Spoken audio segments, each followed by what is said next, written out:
আজ বিশ্ব মা দিবসে মায়ের ছবি ফেসবুকে আপলোড না দিয়ে মার প্রতি যত্নশীল হন। ভালোবাসা সেটা বহিঃপ্রকাশ করার বিষয় না,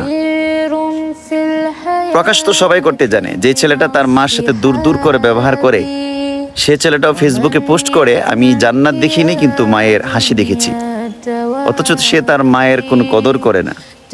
তো এই ভালোবাসা বহিঃপ্রকাশ করার কি লাভ হলো? নবীজি বলছেন আল জান্নাতু তাহতা আকদামিল উম্মাহাত। নবীজি বলছেন যে জান্নাতটুকু তোমাদের মায়ের পায়ের নিচে।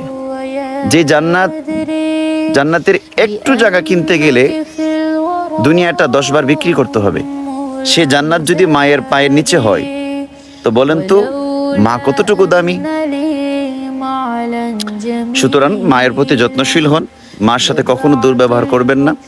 আপনি জীবনে যদি অনেক লাকি হতে চান, অনেক খুশি হতে চান, অনেক আনন্দিত হতে চান, জীবনে যদি সফল হতে চান, মাকে আগলে রাখেন, মার থেকে বেশি বেশি দোয়া নেন, ইনশাআল্লাহ সফল হয়ে যাবে।